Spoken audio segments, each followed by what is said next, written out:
My name is Dr. Anton Garcia Fernandez, and I teach Spanish here at the university. Some of you know me from some of my classes that you've taken with me, and some of you might take classes with me in the future.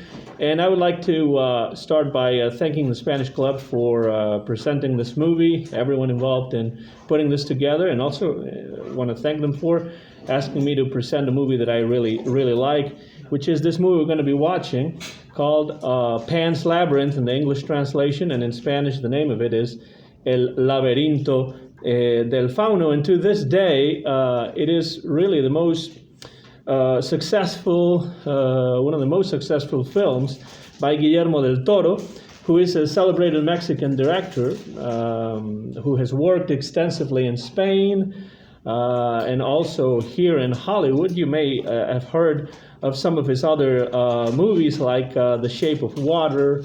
He was involved with that. He was involved, he directed that, and he was involved with other movies like The Orphanage or The Book of Life. You may have heard of those. In Spanish, the title of the movie is not Pan's Labyrinth, but El Laberinto del Fauno, which means the faun's labyrinth. So it doesn't really mention the god Pan like the English title does. But it mentions the faun, which is a mythological creature that is a central figure, as you will see in the movie. And in many ways, I would say that Pan's Labyrinth is closely related to another film that Guillermo del Toro had directed prior to Pan's Labyrinth, a movie called The Devil's Backbone, or El Espinazo del Diablo. Thematically, both films have a great deal in common, so it really would not be a bad idea to watch The Devil's Backbone in tandem with this movie, but we're not going to do a double feature tonight. It's just going to be Pan's Labyrinth. But if you find the other movie, I think you will enjoy it if you like this one. Del Toro is really well known for keeping journals in which he jots down ideas for future movies. Some of those ideas never make it out of the pages of those journals. But the idea of making a movie that would bring together reality and the fantasy world of the fairy tales is really what originated the film we're going to watch, Pan's Labyrinth. I will not talk too much about the key elements from the plot, no spoilers or anything like that if you haven't seen it yet. But I'll give you very quickly some historical background that is necessary to understand the story that this movie tells. The film is set in the mid-1940s in Spain during the very harsh, very difficult post-war period after the Spanish Civil War. And also while World War II was still raging all over Europe. The Spanish Civil War, I don't know if you know this, but it broke out in 1936 and extended until 1939. In 1936, Spain was a republic, not a monarchy. It was a republic, what is known as the Second Republic, because there had been a First Republic that was really short-lived in the 19th century. And the war began following a coup by the nationalists led by Francisco Franco. And I'm sure that's a name you might have heard of as well. The war opposed the fascist nationalists against the Republicans who remained loyal to the government of the Second Republic.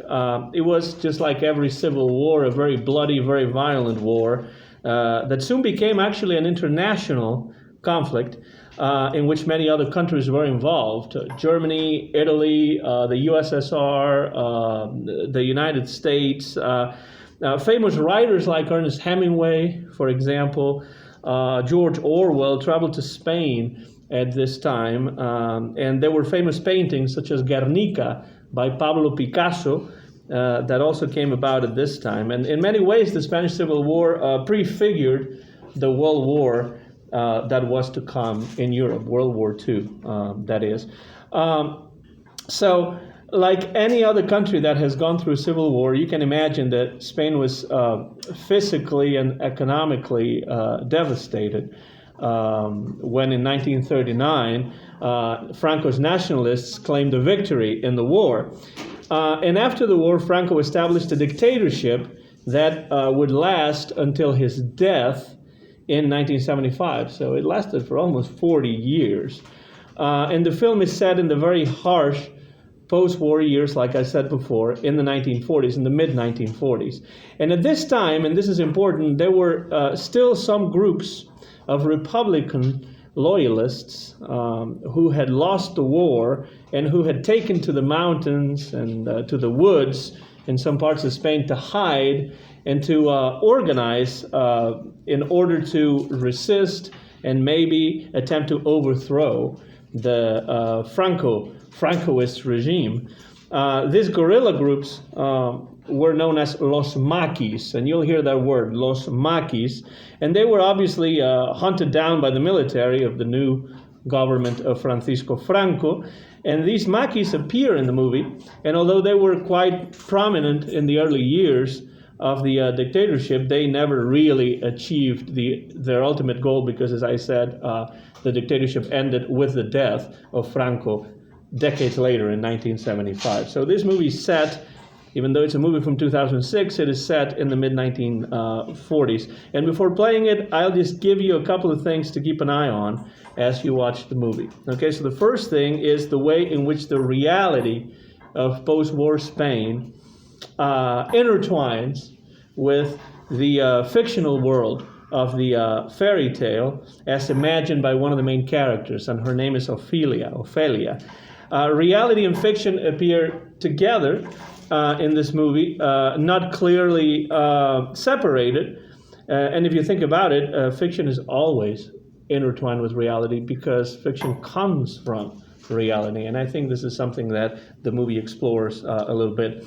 Another thing is that we access the story from the point of view of a young girl, and this determines the way that the story is told. So Del Toro, the director of this movie, is alluding here to a very interesting movie from the 1970s that I also recommend to you, one called The Spirit of the Beehive, El Espíritu de la Colmena, which is available from the library. And it's a movie that if you watch after this one, you'll see a lot of points in common. The Spirit of the Beehive by Victor Erice. Also, the way in which the violence of war affects the daily lives and also the psyche, the personality of the different characters. The movie explores the aftermath of the violence without only presenting the violence in a very explicit way. So what Del Toro is interested in here is in exploring how violence affects the lives and the personalities of people that have gone through violence, and bearing in mind the fact that wars are going on, are raging all over the world at any given point in time in history. This is an interesting topic, I think. And finally, I want to bring your attention to the performances by the different actors, which are, I think, outstanding, and also the cinematography is very interesting. So just, sit back and allow yourself to be transported into the world, the realistic and at the same time fantastic world that Guillermo del Toro presents and creates in this movie that I hope you will enjoy. El laberinto del fauno, Pan's Labyrinth. Thank you, and I hope you enjoy it.